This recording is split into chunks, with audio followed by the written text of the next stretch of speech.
Hello and welcome back. ഇംഗ്ലീഷിൽ ഒരു verb അല്ലെങ്കിൽ ഒരു വേർഡിന് തന്നെ പലതരം ഫോംസ് ഉണ്ടാകും എന്നതിനുള്ള ഉത്തമ ഉദാഹരണമാണ് DO ഡു എന്ന വേർബ്. ഇതേക്കുറിച്ചാണ് ഞാൻ പാർട്ട് 1 പാർട്ട് 2 പറഞ്ഞിട്ടുള്ളത്. അതിന്റെ ഫൈനൽ പാർട്ടാണ് ഇത്, part 3. First and second video കാണാത്തവരുണ്ടെങ്കിൽ ഡൂവിന്റെ കൂടുതൽ യൂസേജസ് അറിയുവാനായി 3 വീഡിയോകളും കാണുക. So let's start. ഞാൻ അയാളോട് സംസാരിക്കുക മാത്രമല്ല ഒരു സെൽഫിയും എടുത്തു.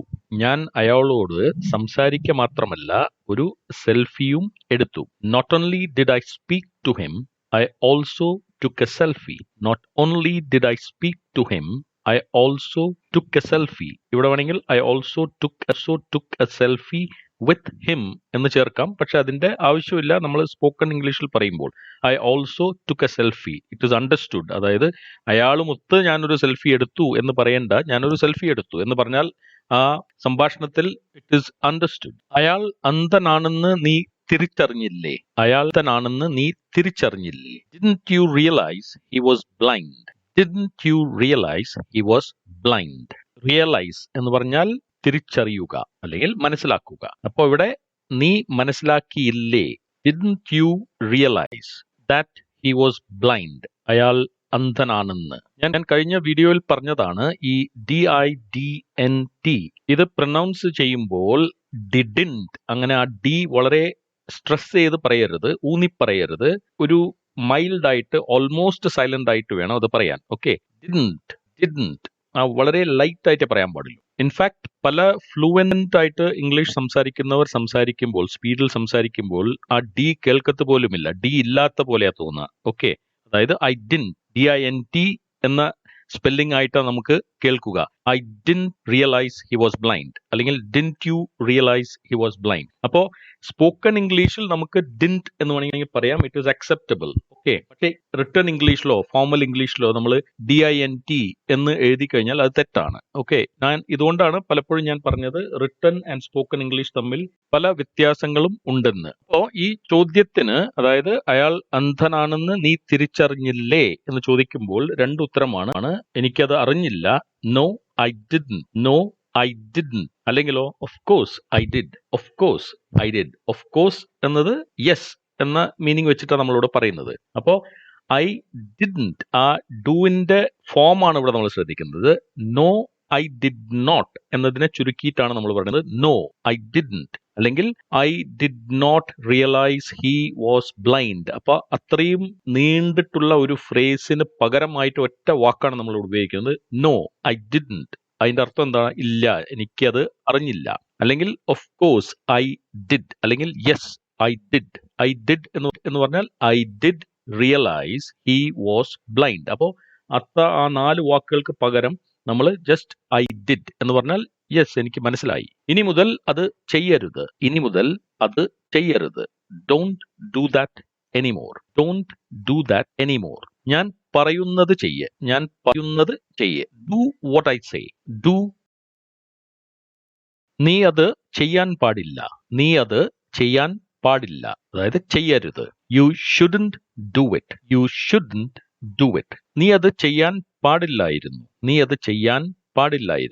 You shouldn't have done it. ഇവിടെ നമ്മൾ ഡൂവിന്റെ തേർഡ് ഫോം ഡൺ ആണ് ഉപയോഗിച്ചിരിക്കുന്നത്. You shouldn't have done it. നീ അത് ചെയ്യാൻ പാടില്ലായിരുന്നു. നീ അത് ചെയ്യേണ്ടതായിരുന്നു. You should have done it. നേരത്തെ നമ്മൾ പറഞ്ഞത് നീ അത് ചെയ്യാൻ പാടില്ല. So you should not have done it എന്നാണ് പറഞ്ഞിരിക്കുന്നത്. അതായത് you shouldn't have done it. ഇവിടെ പറഞ്ഞിരിക്കുന്നത് you should have done it. നീ ചെയ്യുന്നത് ശരിയല്ല. What you're doing is not right. ഇവിടെ നമ്മൾ DOING ഫോം ആണ് ഉപയോഗിച്ചിരിക്കുന്നത്. What you're doing is not right. നീ ചെയ്തത് തെറ്റായിപ്പോയി. What you did was wrong. അപ്പൊ ഇവിടെ past tense ആണ് did. What you did, നീ ചെയ്തത് was wrong. അത് ശരിയല്ല, തെറ്റായി. എനിക്കത് ചെയ്യാൻ പറ്റില്ല. I can't do that. അതായത് I cannot do that. നീ അത് ചെയ്യണം. You should do it. ഞാൻ മുൻപ് പറഞ്ഞിട്ടുള്ള പോലെ സ്പോക്കൺ ഇംഗ്ലീഷിൽ നമ്മൾ കൊടുക്കുന്ന ഊന്നലുകൾക്കും ഏറ്റക്കുറച്ചിലുകളും അനുസരിച്ച് ആ ഒരു പെർട്ടിക്കുലർ സെന്റൻസോ അല്ലെങ്കിൽ ആ ഫ്രേസിന്റെ മീനിങ് മാറാവുന്നതാണ്. ഇപ്പൊ ഈ ഒരു സെന്റൻസ് തന്നെ നോക്കൂ, യു ഷുഡ് ഡു ഇറ്റ്. ഇതിപ്പോ ഒരു റിട്ടൺ ലൈനാണ്, അത് നമ്മൾ വായിക്കുകയാണ്. U should do it. വെറുതെ നമ്മൾ യു ഷുഡ് ഡു ഇറ്റ് എന്ന് പറഞ്ഞാൽ നീ അത് ചെയ്യണം. ഇനി ഇതിന്റെ വേറൊരു രീതിയാണെങ്കിൽ യു ഷുഡ് ഡു ഇറ്റ്. ഇവിടെ ഞാൻ സ്ട്രെസ് ചെയ്യുന്നത് ഷുഡ് എന്ന വാക്കിനാണ്. You should do it. അതിന്റെ അർത്ഥം നീ അത് ചെയ്തിരിക്കണം, അതായത് നിർബന്ധമായും നീ ചെയ്യണം, നീ അത് എന്തായാലും ചെയ്യണം എന്ന മീനിങ് ആണ് ഞാൻ കൺവേ ചെയ്യുന്നത് by stressing the word should. You should do it. ഇനി മൂന്നാമത്തെ ഒരു രീതിയിൽ പറയണമെങ്കിൽ you should do it. You should do it. ഇവിടെ ഞാൻ യു എന്നത് സ്ട്രെസ്സും ചെയ്തു, ഒരു പോസും കൊടുത്തു. അപ്പോൾ ഇപ്പൊ ഒരു കാര്യം ആരാണ് ചെയ്യേണ്ടത്? അപ്പൊ ഞാൻ 2-3 പേര് നിൽക്കുന്നുണ്ട്, അതിൽ ആരാണ് ചെയ്യേണ്ടത്? അപ്പോൾ ഒരാളെ ചൂണ്ടിക്കാണാൻ പറയണം, യു ഷുഡ് ഡു ഇറ്റ്. നീ അത് ചെയ്യണം. ഓക്കെ, അപ്പോൾ സെയിം സെന്റൻസ് ആണ് നമ്മൾ എഴുതിയിട്ടുള്ളത്, പക്ഷെ അത് സ്പോക്കൺ ഇംഗ്ലീഷിൽ പറയുന്ന രീതി അനുസരിച്ച് അതിന്റെ മീനിങ് മാറും. ഓക്കെ, ഇത് നമ്മൾ മനസ്സിലാക്കും. അങ്ങനെ എന്നോട് സംസാരിക്കരുത്. അങ്ങനെ എന്നോട് സംസാരിക്കരുത്. Don't speak to me like that. Don't speak to me like that. ഇതിനെ തന്നെ നമുക്ക് കുറച്ചും കൂടെ വിദ്വേഷത്തോടെ ഒരാളോട് പറയണമെങ്കിൽ, അതായത് ഒരാൾ നമ്മളുടെ അടുത്ത് സംസാരിക്കുന്ന രീതി നമുക്ക് ഇഷ്ടപ്പെടാത്ത സമയത്ത് നമ്മൾ പറയാണ് don't speak to me like that. പക്ഷെ കുറേയും കൂടെ ദേഷ്യം കാണിക്കണമെങ്കിൽ don't you speak to me like that. Don't you speak to me like that. അപ്പൊ ഇവിടെ നമ്മൾ ഡോണ്ട് സ്പീക്ക് ടു മീ അല്ലെങ്കിൽ don't you speak to me like that. പുകവലിക്കുന്നവരെക്കാളും ആരോഗ്യമുള്ളവരാണ് വലിക്കാത്തവർ. പുകവലിക്കുന്നവരെക്കാളും ആരോഗ്യമുള്ളവരാണ് പുക വലിക്കാത്തവർ. People who don't smoke are healthier than those who do. People who don't smoke are healthier than those who do.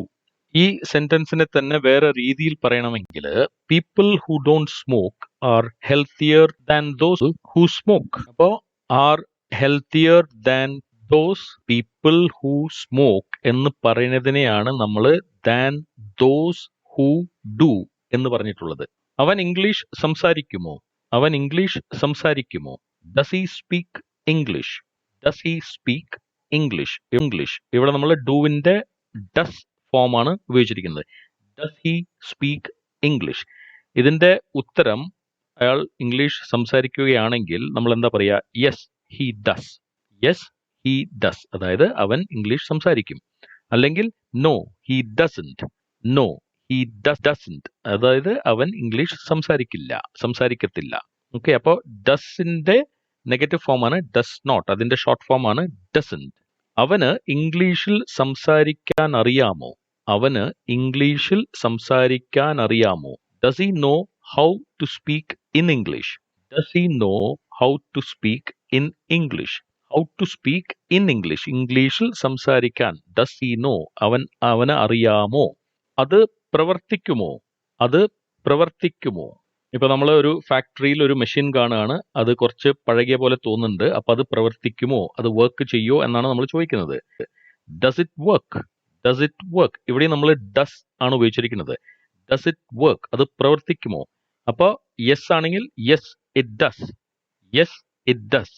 അല്ലെങ്കിൽ no ആണെങ്കിൽ നോ ഇറ്റ് ഡസ് നോട്ട്. അല്ലെങ്കിൽ നോ ഇറ്റ് ഡസന്റ്. ഇവിടെ നമ്മൾ no it does not work എന്ന് നീട്ടി പറയേണ്ട ആവശ്യമില്ല. No it doesn't.